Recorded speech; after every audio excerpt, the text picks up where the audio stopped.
Di dunia bisnis yang cepat berubah saat ini, perusahaan menghadapi tantangan dan peluang yang belum pernah terjadi sebelumnya. Agar sukses di lingkungan yang dinamis ini, perusahaan harus memprioritaskan pengembangan aset mereka yang paling berharga, karyawan mereka. Investasi dalam pengembangan karyawan bukan lagi pilihan, ini adalah keharusan strategis untuk sukses. Tenaga kerja yang terlatih dan berkembang dengan baik sangat penting bagi organisasi untuk mendapatkan keunggulan kompetitif, beradaptasi dengan perubahan, dan mencapai pertumbuhan yang berkelanjutan. Dengan membekali karyawan dengan keterampilan dan pengetahuan yang mereka butuhkan untuk unggul, organisasi memberdayakan tenaga kerja mereka untuk menjadi lebih produktif, efisien, dan inovatif. Hal ini, pada gilirannya, mengarah pada peningkatan kepuasan pelanggan, peningkatan keuntungan, dan posisi pasar yang lebih kuat. Lebih lanjut, budaya pembelajaran dan pengembangan yang berkelanjutan mendorong keterlibatan, loyalitas, dan retensi karyawan.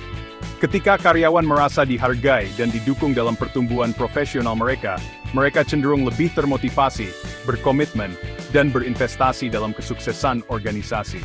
Kesimpulannya, memprioritaskan pengembangan karyawan, bukan hanya pengeluaran, tetapi investasi strategis yang menghasilkan keuntungan yang signifikan, baik bagi organisasi maupun karyawannya. Dengan menumbuhkan budaya pembelajaran, pertumbuhan, dan pengembangan, organisasi dapat membuka potensi penuh tenaga kerja mereka, dan memposisikan diri untuk sukses jangka panjang di dunia bisnis yang kompetitif saat ini. Meskipun sering digunakan secara bergantian, pelatihan dan pengembangan adalah konsep yang berbeda, yang melayani tujuan berbeda dalam suatu organisasi. Memahami perbedaan antara kedua pendekatan ini sangat penting untuk membina pertumbuhan karyawan secara efektif dan memaksimalkan laba atas investasi. Pelatihan adalah proses jangka pendek dan spesifik pekerjaan yang berfokus pada membekali karyawan dengan keterampilan dan pengetahuan yang diperlukan untuk menjalankan peran mereka saat ini secara efektif. Ini biasanya melibatkan pengalaman belajar terstruktur yang dirancang untuk mengatasi kesenjangan kinerja tertentu, atau memperkenalkan prosedur dan teknologi baru. Pengembangan, di sisi lain, adalah pendekatan holistik jangka panjang yang berfokus pada peningkatan kemampuan keseluruhan karyawan, dan mempersiapkan mereka untuk peran dan tanggung jawab di masa depan. Ini melampaui persyaratan pekerjaan langsung, dan bertujuan untuk menumbuhkan keterampilan yang lebih luas, seperti kepemimpinan, komunikasi, pemecahan masalah, dan pemikiran strategis. Untuk mengilustrasikan lebih lanjut, bayangkan seorang kasir di toko retail. Pelatihan akan melibatkan mengajar mereka cara mengoperasikan mesin kasir, memproses transaksi, dan menangani pertanyaan pelanggan secara efektif.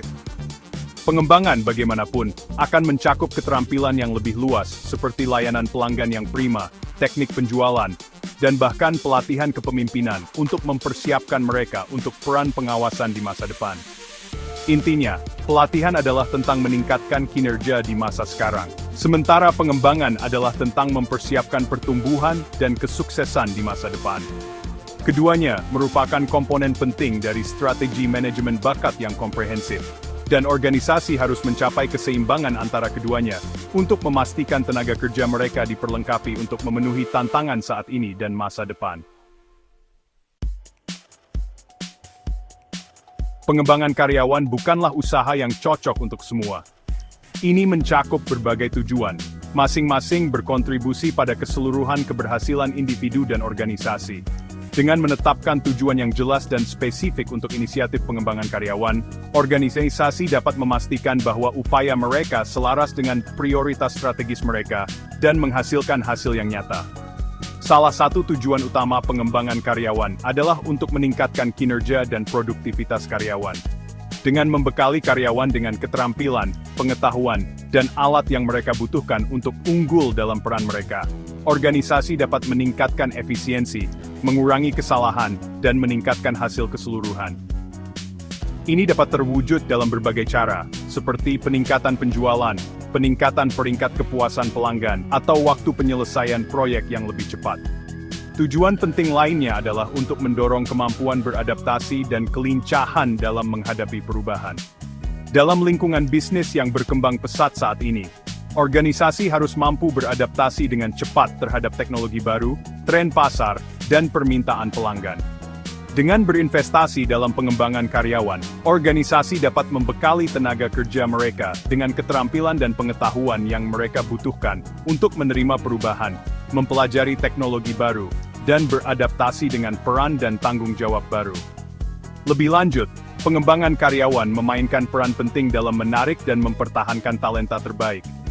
Di pasar kerja yang kompetitif, organisasi yang memprioritaskan pertumbuhan dan pengembangan karyawan memiliki keuntungan yang berbeda dalam menarik dan mempertahankan individu yang terampil dan termotivasi.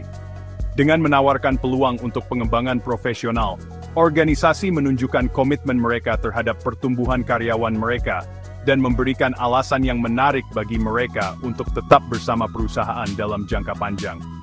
Kesimpulannya, tujuan pengembangan karyawan bersifat multifaset dan saling terkait, meliputi pertumbuhan individu, efektivitas organisasi, dan kemampuan beradaptasi terhadap perubahan. Dengan menetapkan tujuan yang jelas, menyelaraskan inisiatif pengembangan dengan prioritas strategis, dan mendorong budaya pembelajaran berkelanjutan, organisasi dapat menuai manfaat penuh dari pengembangan karyawan dan memposisikan diri untuk sukses berkelanjutan. Berinvestasi dalam pengembangan karyawan bukan hanya tindakan altruisme, tetapi keharusan strategis yang menghasilkan manfaat yang signifikan baik bagi organisasi maupun karyawan itu sendiri. Ketika dijalankan secara efektif, inisiatif pengembangan karyawan menciptakan situasi win-win, di mana kedua belah pihak menuai hasil dari tenaga kerja yang lebih terlibat, terampil, dan produktif. Bagi organisasi, manfaat pengembangan karyawan banyak dan berjangkauan luas. Tenaga kerja yang terlatih dan berkembang dengan baik lebih produktif, efisien, dan inovatif, yang mengarah pada peningkatan kepuasan pelanggan, peningkatan keuntungan, dan keunggulan kompetitif yang lebih kuat. Selain itu, organisasi yang memprioritaskan pengembangan karyawan mendapat manfaat dari moral karyawan, keterlibatan, dan retensi yang lebih tinggi, mengurangi biaya yang terkait dengan rekrutmen dan pergantian karyawan. Karyawan, di sisi lain, memperoleh keterampilan dan pengetahuan berharga yang meningkatkan kinerja pekerjaan mereka saat ini dan membuka pintu bagi peluang karir di masa depan. Dengan berinvestasi dalam pengembangan profesional mereka, karyawan menjadi lebih berharga, mudah beradaptasi, dan tahan banting dalam menghadapi perubahan.